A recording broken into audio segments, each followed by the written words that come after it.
मंडळी, ओयो हा देशभरातल्या तरुण पोरापोरींमधला एक हळवा विषय. ओयो हा शब्द ऐकला जरी तरी अनेक जण डोळं वाटतात. आता ते का त्याबद्दल खोलात सांगायची गरज मला तरी वाटत नाही, पण जाऊ द्या, तो आपला काही विषय नाही आजचा. आपला विषय एवढ्या सगळ्या देशात फेमस असलेले हे ओयो नेमकं किती पैसा छापत असेल, ओयोचा बिझनेस नेमका कसा चालतो आणि सध्याच्या घडीला ओयो नेमकं ढबघाईला का आले.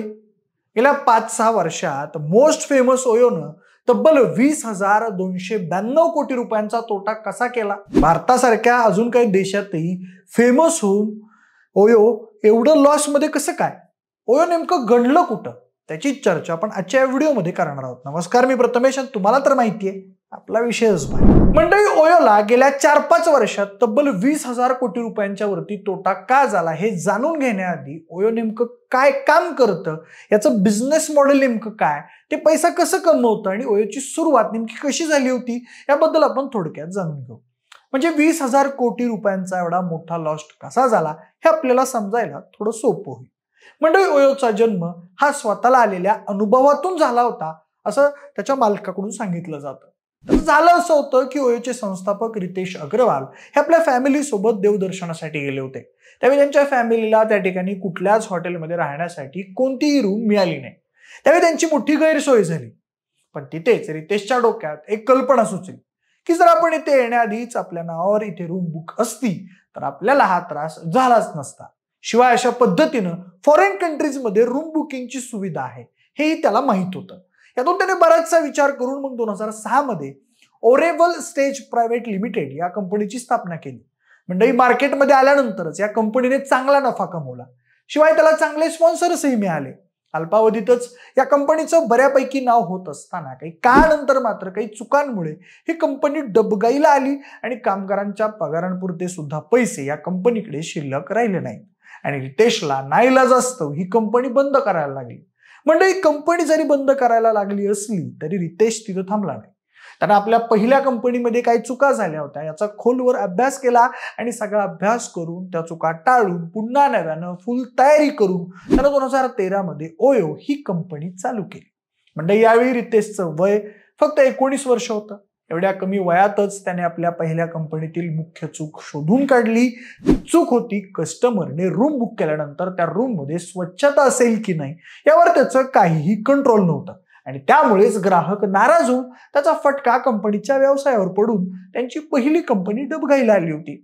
म्हणजे रितेशने यातून बोध घेऊन यावेळी मात्र ज्या हॉटेल सोबत ओयोचा टायअप असेल त्या हॉटेलवर आपला एक माणूस ठेवला आणि या माणसाकडे काम दिलं की त्याने हॉटेलमधील रूम स्वच्छ असतील याची खात्री करणं.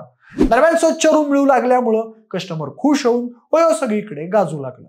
म्हणजे ओयो मुख्यतः कस्टमर आणि हॉटेल मालक यांच्यामधील दुवा म्हणून काम करतं आणि त्या बदल्यात ते कमिशन आकारतं. ही त्यांच्या एकूण धंद्याची पद्धत आहे. दरम्यान सध्या भारत, चीन, मलेशिया, नेपाळ, इंडोनेशिया आणि संयुक्त अरब अमिरातीमध्ये ओयो कार्यरत असून हरियाणामध्ये या कंपनीचं मुख्यालय आहे. दरम्यान ओयोकडे सध्या 500हून अधिक शहरांमध्ये 12,000 फ्रँचायझी हॉटेल्स आणि 80,000पेक्षा जास्त खोल्या असल्याचं सांगण्यात येतं. मंडळी, 35 देशांमध्ये आपला बिझनेस चालवणाऱ्या या कंपनीत SoftBank, Sequoia Capital, Lightspeed Venture Partners आणि कतार इन्शुरन्स कंपनी यासह गुंतवणूकदारांकडून आजपर्यंत तब्बल $4 बिलियन पेक्षा जास्त निधी उभारल्याचं सांगण्यात येतं. शिवाय मायक्रोसॉफ्टने देखील या कंपनीत आपला पैसा गुंतवला असल्याचं समजतं. म्हणजे आता आपण येऊया आपल्या मेन विषयाकडे. म्हणजे ओयोला इतका लॉस कसा झाला, ओयो नेमकं गणलं कसं, याचं उत्तर शोधताना आपल्याला हे लक्षात येतं की मुळात ओयो ही कोणतीही प्रोडक्ट बेस्ड कंपनी नसून ती एक हॉस्पिटॅलिटी कंपनी आहे. म्हणजे यामध्ये जर हॉटेल मालक आणि कस्टमर दोघेही सॅटिस्फाईड असतील तरच कंपनीला फायदा होईल. पण झालं काय की मधल्या काही काळात त्या कंपनीबद्दल हॉटेल मालकांकडून अशी तक्रार करण्यात आली की अग्रीमेंट करताना जेवढं सांगितलेलं असतं तेवढं पेमेंट ओयो हॉटेल मालकांना देत नाही. पेमेंट करायच्या वेळेला बरेचसे हिडन चार्जेस त्यांच्याकडून कट केले जातात. त्यामुळे आम्हाला ते परवडत नाही आणि याच कारणामुळे बरेचसे हॉटेल मालक ओयोवर नाराज झाले. हे होतं पहिलं कारण. पण या संदर्भात स्पष्टीकरण देत असताना कंपनीकडून असं सांगण्यात आलं की आम्ही कोणतेही हिडन चार्जेस कट करत नसून हॉटेल मालकांनी नियम पाळण्यात केलेल्या कुचराईबद्दल त्यांना लावलेली ही पेनल्टी असते. दरम्यान कंपनीला लॉस व्हायचं दुसरं सगळ्यात मोठं महत्वाचं कारण म्हणजे आपण व्हिडिओच्या सुरुवातीला जसा उल्लेख केला तसा ओयो ही सगळ्यात जास्त कपल्सकडून वापरण्यात येणारी सुविधा आहे. दरम्यान ओयो रूम्समध्ये हिडन कॅमेरा असणं आणि त्यामुळे कपल्सची प्रायव्हसी भंग पावणं, शिवाय ते व्हिडिओ सोशल मीडियावरती शेअरही केलं जाणं, त्यामुळे कस्टमर ओयोवर प्रचंड नाराज झाले. दरम्यान याबद्दल स्पष्टीकरण देताना ओयोने ही जबाबदारी हॉटेल मालकांच्या असं सांगून आपले हात वर केल्याचं दिसून आलं आणि त्यामुळे कस्टमर त्यांच्यावर नाराज झाल्याचं सांगण्यात येतं. दरम्यान या दोन कारणांसोबतच अजून एक तिसरं सगळ्यात महत्वाचं आणि मोठं कारण ओयोच्या लॉससाठी होतं, ते म्हणजे सगळ्या जगाला वेठीस धरणारा कोरोना. म्हणजे 2019 मध्ये कोरोना आल्यानंतर संपूर्ण जगावर त्याचा फरक पडला. शिवाय अनेक धंदे कोलमडले, त्यातच ओयो सुद्धा होता. कारण लोक बाहेर पडत नव्हते, हॉटेलिंग केलं जात नव्हतं, पर्यटनावरही अनेक काळ मर्यादा होत्या आणि त्यामुळे ओयोचा धंदा कोलॅप्स झाल्यासारखं झालं.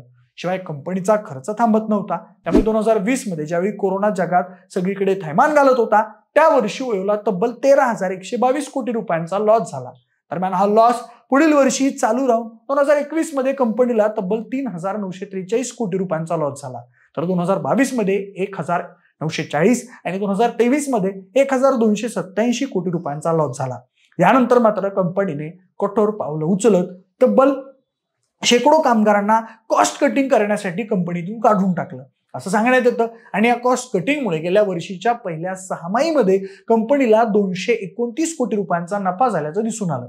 मंडळी, गेल्या वर्षी कंपनीला पहिल्या 6 महिन्यामध्ये थोडासा फायदा झाल्याचं दिसत असलं तरी अजूनही गेल्या 4-5 वर्षांमध्ये झालेला 20,000 कोटी रुपयांचा मोठा लॉस भरून काढणं हे कंपनी समोरील सध्या प्रमुख उद्दिष्ट असेल आणि त्याला बराचसा वेळही लागेल असं सध्या कंपनीच्या चालू असलेल्या वाटचालीवरून दिसतं. पण मंडळी, गेल्या 5-6 वर्षांमध्ये तब्बल 20,292 कोटी रुपयांचा तोटा सहन करावा लागलेल्या आपल्या लाडक्या ओयोचं गणित नेमकं गंडलं कुठं?